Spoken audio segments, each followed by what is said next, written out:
A missile that can fly from Kyiv to Moscow in under an hour, carrying a warhead heavy enough to flatten a city block. Sounds like something out of a superpower's arsenal. But it's not. It's not American. It's not Russian. It's Ukrainian. And it's called the Flamingo FP5. The weapon is known as Flamingo. It's Ukrainian Flamingo FP5 cruise missile. Now, Ukraine has announced a potential major breakthrough in its weapons production program, testing its Newly developed long-range cruise missile that is produced domestically by Ukrainian defense company Firepoint. For years, Putin told his people the same story, that Moscow is untouchable for Ukraine, that no weapon from Ukraine cannot reach Moscow. Well, now that promise is looking bleak. Don't let the name fool you, though. The name might sound soft, but in reality, it is anything but. This missile, born in the middle of a war, is Ukraine's latest answer to Russian aggression. It's not just a weapon, it's a message. One so loud that even Donald Trump took to Truth Social warning interesting times ahead. This pink-colored missile isn't just a weapon, it's a turning point. And it might be the unexpected card that finally forces Putin to the table. This turning point arrived on August 18th, when Ukraine unveiled something unexpected, a new cruise missile called the Flamingo. Developed by Firepoint, a rising defense firm, it wasn't a prototype. It was a weapon that was already rolling off the production line. Ground-launched and mobile, the Flamingo immediately turned heads for one reason: reach. With a range of roughly 1,900 miles or 3,000 kilometers, it can strike deep into Russian territory, covering areas like Moscow, St. Petersburg, and even parts of Siberia. That alone shifts the balance. But what makes this missile truly dangerous isn't just how far it flies, but what it also carries.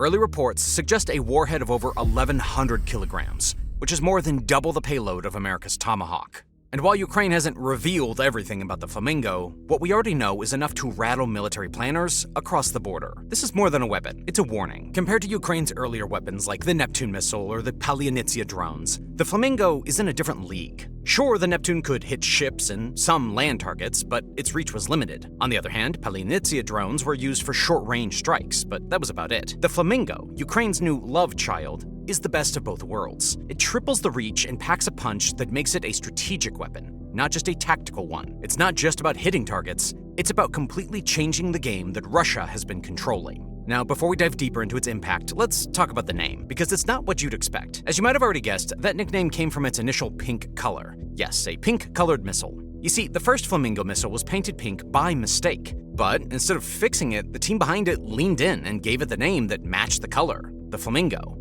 It wasn't just a joke, it was a tribute to the women who helped build it, especially the one leading production at the time. Firepoint CEO Arenya Terek even joked and said, "You don't need a scary name for a missile that can fly 3,000 kilometers." What's even more remarkable about this project is that Firepoint didn't just copy something from the West.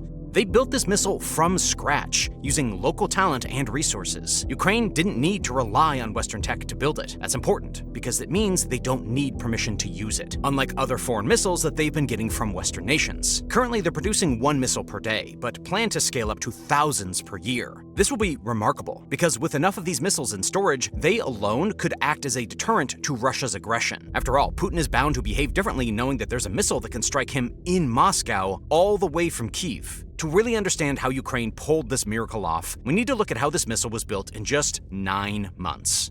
The idea for Flamingo started in late 2024, and by mid-year this year, it was already being tested. That's lightning speed for missile development. Most systems like this take 5 to 10 years. Firepoint, backed by the Ukrainian government, worked under pressure. Engineers operated from underground bunkers to avoid Russian strikes. They used drone technology as a base, borrowing ideas from systems like Bayraktar, and added AI for navigation. Stealth coatings help reduce radar visibility. It goes unsaid that building this missile wasn't easy. Ukraine faced shortages in materials and parts due to sanctions and war. They had to source engines locally, avoiding import bans.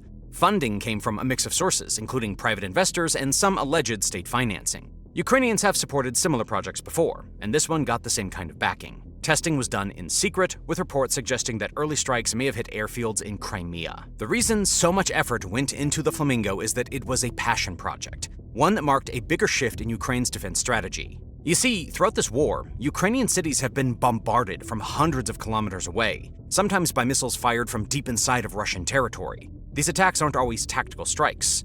Some, if not most, have been aimed at homes, schools, and factories. It has been so bad that Ukrainian officials have called it what it was: just terror against people. This relentless bombardment, often with no clear military logic, created an emotional landscape of grief, defiance, and urgency. And it's from that soil that the Flamingo missile was born. Not in a government weapons lab, but in the hands of ordinary citizens who had never built a missile before. They came together not just to fight back, but to reclaim control, to say, we can reach you too. That drive translates into some serious firepower, which leads us to the technical details of what makes the Flamingo so dangerous. To begin with, its crazy range covers all of European Russia and parts of Siberia. That means it can hit military factories, oil refineries, command centers, and airfields deep inside Russian territory. As it is, Ukraine has already been doing this with recent hits, including the Ryazan refinery near Moscow, the Engels airbase in Saratov, and the Panicking refinery in Tatarstan. These attacks have disrupted fuel supplies, sparked massive fires, and triggered economic strain, with gasoline shortages reported across multiple Russian regions. And now that Ukraine has its Flamingo missile, the pressure on Russia's strategic infrastructure is about to escalate dramatically. The warhead weighs well over a ton, and that kind of explosive power can destroy hardened targets like bunkers and fortified buildings. Also, the Flamingo flies at subsonic speeds, under Mach 1. Now that might sound slow, but it's actually an advantage. It saves fuel and allows the missile to fly low, hugging the terrain. High-speed missiles are easier to detect, so the engineers decided to do away with that pitfall. The way it's designed means that by the time you spot the Flamingo, it's likely already too late. And even when you do spot it, don't think taking this baby down will be a piece of cake. Its guidance system doesn't rely on GPS alone. It uses inertial navigation with AI corrections, making it resistant to jamming. Tests have shown that it can stay on course even when electronic warfare is used against it. On top of that guidance, stealth plays a huge role. The missile's shape and materials reduce its radar signature. It flies close to the ground, blending in with the terrain. That's why some call it a Flamingo skimming water. It's launched from trucks, which means it can be moved quickly and fired from different locations. That versatility is a big deal, because now Ukraine can attack Russia from non-fixed points, which adds to the unpredictability that comes with this weapon. It also means that Ukraine can launch multiple missiles at once, overwhelming Russian defenses. And as if all of this was not terrifying enough, the Flamingo has different payload options. The standard is a high explosive warhead, but there's talk of cluster munitions or even future nuclear capability. Now that's still hypothetical, but it shows the missile's potential. If things escalate to such levels, it's safe to say that it could be game over for Russia. The missile's accuracy is also impressive. Ukrainian media claims a circular error probably of under 10 meters. That means it can hit within 10 meters of its target, which is precise enough for strategic strikes. Beyond its precision and power, the real edge comes from how cheap it is to make. Currently, the Flamingo is estimated to cost around $500,000 per unit. This is actually a huge deal, because the Russian equivalents cost millions of dollars. That means Ukraine can produce more missiles for less money. It means that this is a scalable weapon, and that is bad news for Russia. But for now, think of Flamingo as Ukraine's version of the Tomahawk, but with just more reach and a bigger punch. It's affordable, deadly, and hard to stop. These specs aren't just impressive, they're a strategic threat. Russia now has to worry about strikes far from the front lines. That seemingly small change has a drastic effect on how they plan and operate from here on out. But like any weapon, the Flamingo has its weak spots. Production is still ramping up, so shortages could limit numbers early on, and launching too many could invite international pushback over escalation. Now, these aren't deal breakers, but they remind us that it's not invincible. All those features have Putin and his team scrambling. They're even downplaying the missile publicly, but the panic is real. Just listen to Russian propagandist Skabeva downplay it as best she can on Russian state TV. The Kyiv regime is circulating footage allegedly showing the use of a new Ukrainian Flamingo missile, or rather a missile that is not entirely Ukrainian. As an Associated Press journalist pointed out, the Ukrainian wonder weapon looks like the twin brother of British FP-5 Millennium missile, which was demonstrated just 6 months ago at the IDEX 2025 Defense Exhibition in Abu Dhabi. It was announced there that the heavy FP-5 cruise missile carries a 1-ton warhead that reaches speeds up to 950 kilometers per hour and can strike targets at a distance of 3,000 kilometers. Coincidentally, the Ukrainian missile has similar characteristics. This means that the entire European part of the Russia, the Urals, and even parts of the western Siberia fall within its range. Russia's panic over the Flamingo missile exceeds what we see on the spec sheet. It's also about what it means. Ukraine didn't just add another weapon to its arsenal, it introduced a tool that shifts the balance. For years, Russia leaned on its size, its reach, and its ability to intimidate. But now, with the Flamingo in play, that confidence is cracking.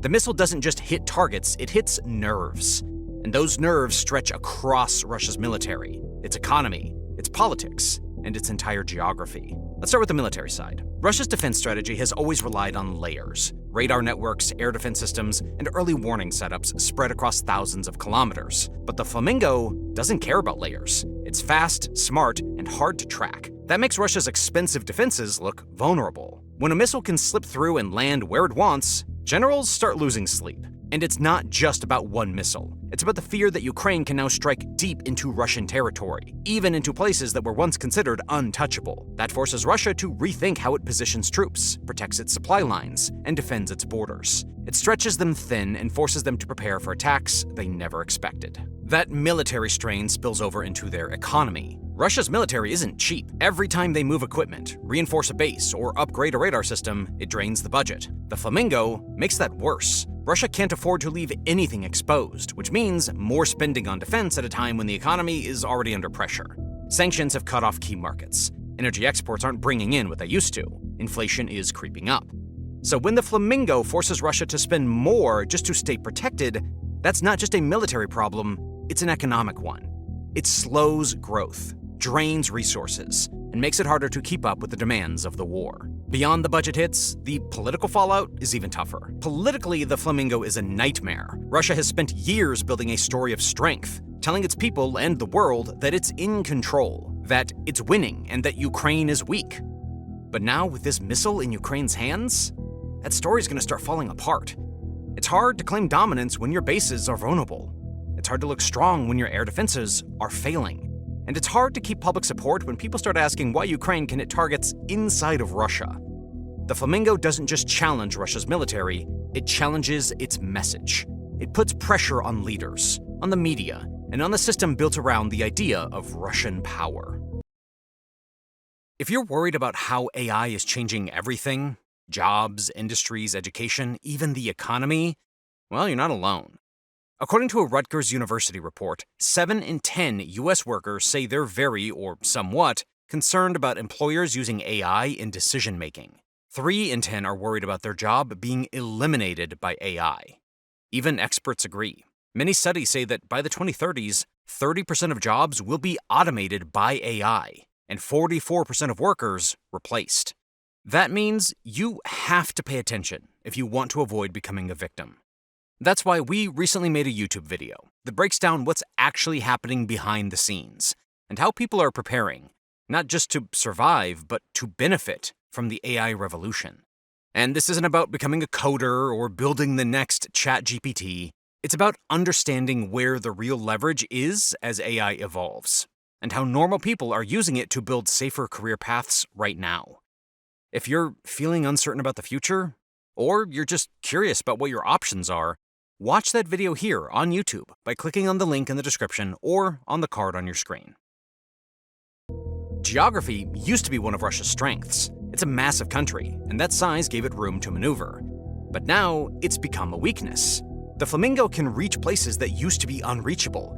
It can strike supply depots, command centers, and infrastructure deep inside Russian territory. One of the biggest vulnerabilities is how exposed Russia's key bases have become.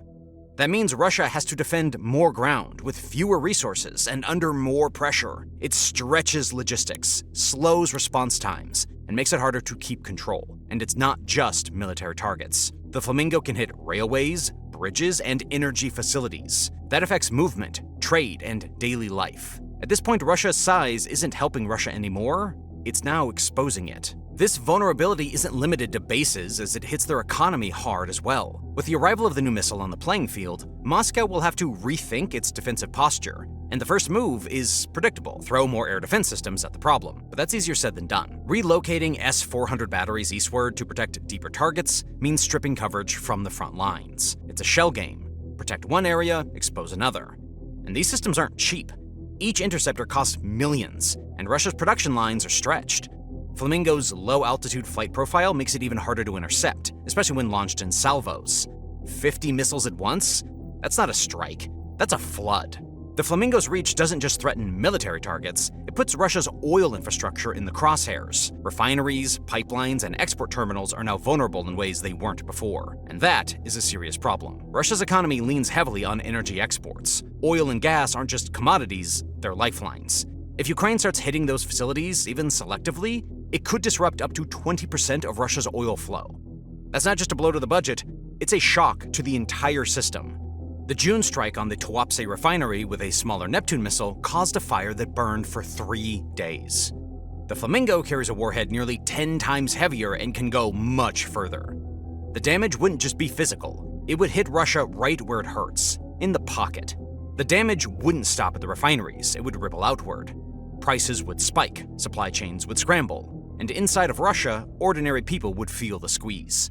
Fuel shortages, rising costs, and job losses in energy-dependent regions could stir unrest. The Flamingo doesn't need to destroy everything, it just needs to make the economy bleed slowly. And that kind of pressure is hard to ignore. For Putin, this is about more than defending assets. It's also about defending stability. If the money stops flowing, if oil becomes harder to sell, and if the public starts feeling that pain, the image of control begins to crack. That's when negotiations stop looking like weakness and start looking like survival. The Flamingo could be the tool that forces that shift, not through brute force, but through economic exhaustion. Ukraine doesn't need to win with one strike. They just need to keep the pressure on until the cost of continuing becomes too high. The Flamingo's impact is also psychological. For years, most Russians have lived with the assumption that the war was over there, that the front lines are distant, abstract. The moment drones start hitting oil depots near major cities, that illusion collapses. Suddenly, the war isn't something you watch on state TV, it's something you hear outside of your window. And that shift matters. Fear spreads faster than fire. When people no longer feel safe, they start asking questions. They start to pressure local officials. They demand accountability. And in a system built on control and narrative, cracks in public confidence are dangerous. The Flamingo doesn't only strike infrastructure, it strikes the psyche. It forces Russians to confront a truth their government has tried to bury. They are vulnerable. For Putin, that's a nightmare scenario. Economic pain is one thing, but fear? Fear is contagious. It's disruptive. It's hard to silence. If the Flamingo keeps flying, it will erode the very foundation of domestic stability. All of this adds up to real panic. Not just fear, but the kind that comes when old strategies stop working. Russia is used to setting the pace, choosing the battlefield, and controlling the narrative. The Flamingo flips that, and it gives Ukraine the ability to strike back, to disrupt, and to change the rules. That is what makes it so dangerous. It's not about damage, it's about unpredictability. Russia doesn't know where the next strike will come from. They don't know what's safe anymore. And that kind of uncertainty is powerful. It forces hesitation, it creates doubt. And in war, doubt can be deadly. And the timing, it couldn't be worse for Russia. It changes even the manpower equation. They're already stretched thin. They're dealing with sanctions, diplomatic pressure, and internal unrest. The Flamingo adds another layer of stress. It forces them to divert attention, spend more, and rethink strategies. And that's exactly what Ukraine wants. The goal isn't to destroy, it's to destabilize. To make Russia question its plans, its priorities, and its position. And the Flamingo is doing that better than almost anything else. For Ukraine, every soldier counts. Throughout this war, Russia has had the advantage in sheer numbers. More boots, more reserves, more depth. But the Flamingo changes that math. With a missile that can strike thousands of kilometers deep, Ukraine doesn't need to send troops into hostile territory to hit strategic targets. It can do it remotely, precisely, and repeatedly. And that's not just tactical efficiency, it's life-saving. Fewer Ukrainian soldiers are exposed, which means fewer risky incursions, which means less attrition. The Flamingo allows Ukraine to punch above its weight and to project power without bleeding for every kilometer. And this is more than mere drone warfare 2.0. It's something deeper. It's an improvement. At some point in this conflict, drones changed how wars are fought, and now the Flamingo is doubling down on that. Suddenly, the side with fewer troops isn't necessarily the weaker one. Suddenly, reach matters more than range. And suddenly, Russia's numerical advantage starts to look outdated. On top of this, it also changes how other countries see the war. When Ukraine shows it can develop and deploy something like the Flamingo, it shifts perceptions. It makes people take Ukraine more seriously. It opens the door for more support, more cooperation, and more investment. And that's bad news for Russia, because the more capable Ukraine looks, the harder it is for Russia to justify its actions. The Flamingo doesn't just change the battlefield, it changes the conversation. It gives Ukraine leverage, and leverage matters. Ultimately, the Kremlin's disturbance isn't just about what the Flamingo can do today, it's about what it means for tomorrow. If Ukraine can build this, what's next? What other surprises are coming? The fear of the unknown is part of the panic. Russia doesn't just have to deal with the missile alone, they have to deal with the idea that Ukraine is evolving, that they're not just defending, but they're advancing as well. And that's a scary thought for a country used to being ahead. So yes, Russia is in big trouble. It's being forced to play defense in a game where they thought they were winning. Its weaknesses have been exposed, resources drained, and confidence shaken. And the Kremlin is absolutely shocked at how Ukraine just isn't backing down. They're pushing forward, and with the Flamingo in their hands, they're doing it in a way Russia didn't see coming. Ukraine built more than just a weapon, they built a warning. And that warning is echoing far beyond the battlefield. Russia's allies are now watching closely, and many of them aren't comfortable. The Flamingo has changed the tone of the war, and it's forcing countries to rethink their positions, their partnerships, and their plans. Iran is the first one to feel the pressure.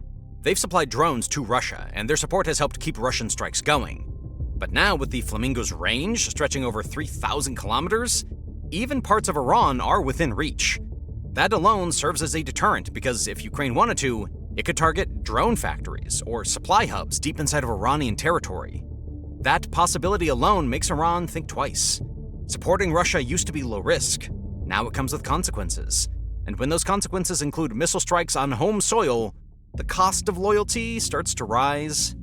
North Korea is actually in a similar spot. They've already sent artillery shells to Russia and even sent some soldiers, making them somewhat part of this conflict. And now, even from a distance, they're watching the Flamingo missile closely. While North Korea isn't within range, the message is still loud. If Ukraine can build something this advanced under wartime pressure, what's next? That kind of progress could make countries like North Korea nervous. It's not about being in the crosshairs today, it's about what could be possible tomorrow. The Flamingo shows that Ukraine's tech is evolving fast, and that kind of momentum makes distant allies rethink how safe they really are. Russia's ability to support its own allies is also taking a hit. With more resources tied up defending its own territory, it often has less to offer abroad. That's exactly what happened when Syria needed it the most, and it wasn't there, leading to the collapse of Bashar's regime a little while back. Currently, this detachment means fewer missiles for Iran, less artillery for proxy groups, and slower shipments to friendly regimes. The Flamingo doesn't just hit targets, it disrupts supply chains. And when supply chains break, influence fades. Russia's global reach is shrinking, not because of sanctions alone, but because it now has to look inward. It has to protect its own backyard before it can help anyone else. This shift is being watched by countries outside of the conflict, too. Taiwan, for example, is paying close attention. For years, they've lived under the shadow of China's military power.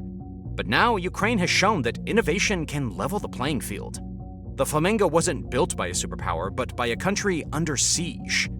That sends a message. If Ukraine can do it, why not Taiwan?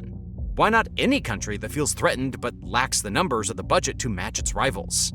The Flamingo also proves that reach and precision matters more than size. That kind of thinking could inspire Taiwan to invest more in long-range systems, stealth tech, and AI-guided weapons. It could push them to develop tools that don't just defend, but deter, and that shift could change how China approaches its own strategy. If Taiwan starts building its own version of the Flamingo, the balance in the region could tilt. It wouldn't take thousands of missiles, just enough to make China hesitate. That is the power of innovation. It doesn't need to match, it just needs to disrupt. Russia knows this. That's why it's already likely thinking about technology transfer. Capturing a Flamingo missile and reverse engineering it would be a huge win. It would give them an insight into Ukraine's design, its guidance systems, and its production methods. But that's easier said than done. The Flamingo is built to be hard to track, hard to intercept, and hard to recover. Even if Russia gets a hold of one, replicating it won't be easy. Ukraine's edge isn't just in the missile, it's in the thinking behind it. The design is lean, efficient, and built for wartime conditions. That kind of mindset isn't easy to copy. Still, the risk is there. If a Flamingo crashes or is shot down, Russia will try to learn from it. They'll study the casing, the electronics, and the software, and they won't be the only ones. Other countries might want a piece of it too. That's why Ukraine has to be careful. Every launch carries the risk of exposure, but the benefits outweigh the risks. The Flamingo is doing more than damage, it's shifting the global conversation.